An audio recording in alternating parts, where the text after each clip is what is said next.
ನಮಸ್ತೆ ವೀಕ್ಷಕರೇ, Saptashwa TV top 10 ನ್ಯೂಸ್ಗೆ ಸ್ವಾಗತ. ನಾನು ಶಮಿ ಶೆಟ್ಟಿ. ಬಂಟ್ವಾಳದ ನಾಗೂರು ಕೂಡಿಬೈಲು ಕಂಬಳದಲ್ಲಿ ಭಾಗವಹಿಸಿದ ಮುಖ್ಯಮಂತ್ರಿ ಸಿದ್ದರಾಮಯ್ಯ ಮಾಜಿ ಸಚಿವ ರಾಮನಾಥ ರೈ ಅವರ ಕೊಡುಗೆಗಳನ್ನು ಸ್ಮರಿಸಿ 2013ರಿಂದ 2018ರ ಅವಧಿಯನ್ನ ಸುವರ್ಣ ಯುಗವೆಂದು ಕರೆದರು.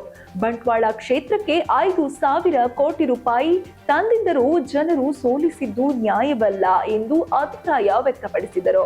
2028ರಲ್ಲಿ ರೈ ಮತ್ತೆ ಸ್ಪರ್ಧಿಸಲಿದ್ದಾರೆ, ಆಗ ಹೆಚ್ಚು ಮತಗಳಿಂದ ಗೆಲ್ಲಿಸಬೇಕು ಎಂದು ಕರೆ ನೀಡಿದ್ದಾರೆ. ಕಂಬಳ ಜನಪ್ರಿಯ ಕ್ರೀಡೆ, ಸರ್ಕಾರದಿಂದ ಮುಂದೆಯೂ ಪ್ರೋತ್ಸಾಹ ನೀಡುವುದಾಗಿ ಭರವಸೆ ನೀಡಿದ ಸಿಎಂ 5 ಗ್ಯಾರಂಟಿ ಯೋಜನೆಗಳ ಮೂಲಕ ಜನರಿಗೆ ಆರ್ಥಿಕ ಶಕ್ತಿ ನೀಡುವ ಉದ್ದೇಶವಿದೆ ಎಂದಿದ್ದಾರೆ. ಇನ್ನು ರಾಜಾಜಿನಗರದ ರವಿಚಂದ್ರನ್ ಮನೆಗೆ ಉಪಮುಖ್ಯಮಂತ್ರಿ ಡಿಕೆ ಶಿವಕುಮಾರ್ ಭೇಟಿ ನೀಡಿ ಕುಟುಂಬಸ್ಥರೊಂದಿಗೆ ಮಾತುಕತೆ ನಡೆಸಿದ್ದಾರೆ.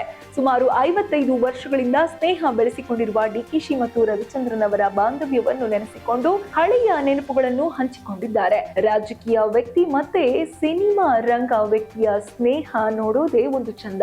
ಈ ಭೇಟಿ ಸ್ನೇಹದ ಸೌಹಾರ್ದತೆಯನ್ನು ಮತ್ತಷ್ಟು ಗಟ್ಟಿಗೊಳಿಸಿದೆ. ಇನ್ನು ಕೆಪಿಎಸ್ಸಿ ಮುಖ್ಯ ಪರೀಕ್ಷೆ ಫಲಿತಾಂಶದಲ್ಲಿ ಭ್ರಷ್ಟಾಚಾರ ನಡೆದಿದೆ ಎಂಬ ಆರೋಪ ವಿದ್ಯಾರ್ಥಿ ಸಂಘಟನೆಗಳು ಹಾಗೂ ಕೆಎಎಸ್ ಆಕಾಂಕ್ಷಿಗಳಿಂದ ವ್ಯಕ್ತವಾಗಿದೆ. ಒಂದೇ ಕೊಠಡಿಯಲ್ಲಿ ಪರೀಕ್ಷೆ ಬರೆದ 15 ಅಭ್ಯರ್ಥಿಗಳ ಆಯ್ಕೆ, ಒಂದೇ ಕುಟುಂಬದ ಸದಸ್ಯರ ಆಯ್ಕೆ ಹಾಗೂ ಕೆಇಎ ಪರೀಕ್ಷೆಯಲ್ಲಿ ಫೇಲ್ ಆದವರು ಕೆಪಿಎಸ್ಸಿಯಲ್ಲಿ ರ್ಯಾಂಕ್ ಪಡೆದಿರುವ ಬಗ್ಗೆ ಅನುಮಾನ ವ್ಯಕ್ತಪಡಿಸಲಾಗಿದೆ.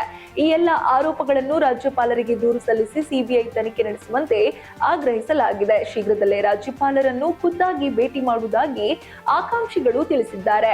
ಇನ್ನು ಬೆಂಗಳೂರು ದಕ್ಷಿಣ ನಗರ ಪಾಲಿಕೆಯ ಬೊಮ್ಮನಹಳ್ಳಿ ವಲಯದ ಅರಕೆರೆಯ ವ್ಯಾಪ್ತಿಯ ಶಾಂತಿನಿಕೇತನ ಬಡಾವಣೆಯಲ್ಲಿದ್ದ ಸರ್ಕಾರಿ ಜಾಗವನ್ನ ಪಾಲಿಕೆ ವಶಕ್ಕೆ ಪಡೆದಿದೆ. ಸಾರ್ವಜನಿಕರ ಉಪಯೋಗಕ್ಕಾಗಿ ಕಾಯ್ದಿರಿಸಿದ್ದ ಜಾಗದಲ್ಲಿ ಅಕ್ರಮ ಕಟ್ಟಡ ನಿರ್ಮಾಣವಾಗಿದ್ದ ಕಾರಣ ಉಚ್ಚ ನ್ಯಾಯಾಲಯದ ಆದೇಶದಂತೆ ಕಟ್ಟಡ ತೆರವುಗೊಳಿಸಿ 20,000 ಚದರ ಅಡಿ 10 ಕೋಟಿ ಮೌಲ್ಯದ ಸಿಎ ನಿವೇಶನವನ್ನು ಪಾಲಿಕೆ ವಶಕ್ಕೆ ಪಡೆದಿದ್ದಾರೆ. ಮುಂದಿನ ದಿನಗಳಲ್ಲಿ ಈ ಜಾಗವನ್ನ ಸಾರ್ವಜನಿಕರ ಉಪಯೋಗಕ್ಕೆ ಅನುಕೂಲವಾಗುವಂತೆ ಕ್ರಮ ಕೈಗೊಳ್ಳಲಾಗುತ್ತಿದೆ. ಇನ್ನು ದಾವಣಗೆರೆ ಜಿಲ್ಲಾಧಿಕಾರಿ ಗಂಗಾಧರ್ ಸ್ವಾಮಿ ವಿರುದ್ಧ ಹರಿಹರ ಶಾಸಕ ಬಿಪಿ ಹರೀಶ್ ಆಕ್ರೋಶ ವ್ಯಕ್ತಪಡಿಸಿದ್ದಾರೆ.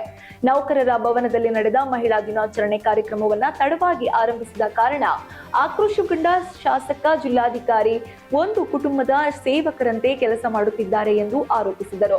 ತಮ್ಮ ಮೊಬೈಲ್ ನಂಬರ್ ಬ್ಲಾಕ್ ಲಿಸ್ಟ್ಗೆ ಸೇರಿಸಿರುವುದನ್ನು ಪ್ರಶ್ನಿಸಿದ ಅವರು, ಮುಂದಿನ ದಿನಗಳಲ್ಲಿ ಕಾರ್ಯಕ್ರಮವನ್ನು ಸಮಯಕ್ಕೆ ಆರಂಭವಾಗದಿದ್ದರೆ ಜಿಲ್ಲಾಡಳಿತ ವಿರುದ್ಧ ಉಗ್ರ ಹೋರಾಟ ನಡೆಸುವುದಾಗಿ ಎಚ್ಚರಿಕೆ ನೀಡಿದ್ದಾರೆ. ಆನೇಕಲ್ ಪಟ್ಟಣದಲ್ಲಿ ಕುಡಿದ ಮತ್ತಿನಲ್ಲಿ ಟ್ಯಾಂಕರ್ ಚಾಲಕ ಅಡ್ಡದಿಡ್ಡಿ ಚಾಲನೆ ನಡೆಸಿ ಸರಣಿ ಅಪಘಾತಕ್ಕೆ ಕಾರಣನಾದ. ಬೈಕ್, ಆಟೋ ಹಾಗೂ ಕಾರುಗಳಿಗೆ ಡಿಕ್ಕಿ ಹೊಡೆದು ವಾಹನ ನಿಲ್ಲಿಸದೆ ಓಡಿ ಹೋಗಲು ಯತ್ನಿಸಿದ ಚಾಲಕನನ್ನು ಸಾರ್ವಜನಿಕರು ಅಡ್ಡಗಟ್ಟಿ ಹಿಡಿದು ಹಿಗ್ಗಾಮುಗ್ಗಾ ಥಳಿಸಿದರು. ರೊಚ್ಚಿಗೆದ್ದ ಜನರು ಟ್ಯಾಂಕರ್ ಗ್ಲಾಸ್ಗಳನ್ನು ಪುಡಿ ಮಾಡಿ ಬಳಿಕ ಸ್ಥಳಕ್ಕೆ ಬಂದ ಆನೇಕಲ್ ಪೊಲೀಸರಿಗೆ ಚಾಲಕನನ್ನು ವಶಕ್ಕೆ ಒಪ್ಪಿಸಿದ್ದಾರೆ.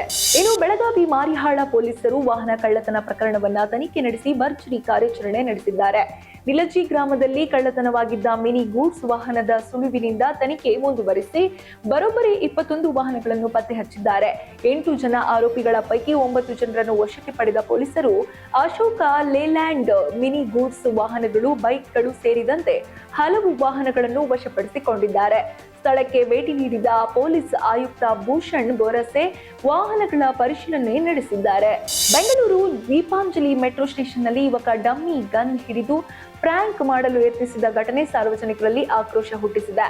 ಪ್ರ್ಯಾಂಕ್ ಮಾಡಲು ಹೋಗಿ ಜನರಿಂದಲೇ ಉಗಿಸಿಕೊಂಡ ಯುವಕ ವ್ಯಾಪಕ ಟೀಕೆಗೆ ಒಳಗಾಗಿದ್ದ. ಇಂತಹವರ ವಿರುದ್ಧ ಕ್ರಮ ಕೈಗೊಳ್ಳಬೇಕೆಂದು ಆಗ್ರಹಿಸಿದ ಹಿನ್ನೆಲೆಯಲ್ಲಿ ಪೊಲೀಸರು ಯುವಕರನ್ನು ವಶಕ್ಕೆ ಕೂಡ ಪಡೆದು ಕ್ಷಮೆ ಕೇಳುವಂತೆ ವಿಡಿಯೋ ಮಾಡಿಸಿದ್ದಾರೆ.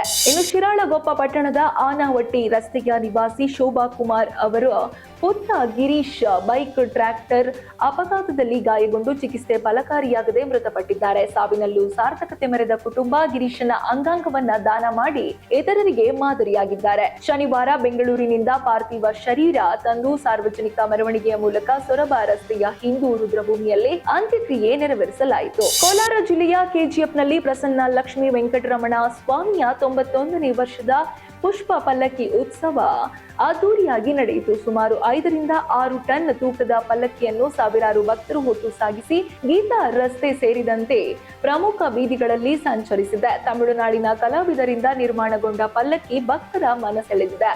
ಸಾವಿರಾರು ಜನರ ಪಾಲ್ಗೊಳ್ಳುವಿಕೆ ಹಿನ್ನೆಲೆ ಬಿಗಿ ಪೊಲೀಸ್ ಬಂದೋಬಸ್ತ್ ಮಾಡಲಾಗಿತ್ತು. ಇದು ಈ ಹೊತ್ತಿನ ಟಾಪ್ 10 ನ್ಯೂಸ್. ಇನ್ನಷ್ಟು ಸುದ್ದಿಗಾಗಿ ನೋಡ್ತಾ ಇರಿ ಸಪ್ತಾಶ್ವ ಟಿವಿ. ಇನ್ನಷ್ಟು ಹೆಚ್ಚಿನ ಮಾಹಿತಿಗಾಗಿ Saptashwa TV Kannada YouTube channel ಅನ್ನು ಸಬ್ಸ್ಕ್ರೈಬ್ ಮಾಡಿಕೊಳ್ಳಿ.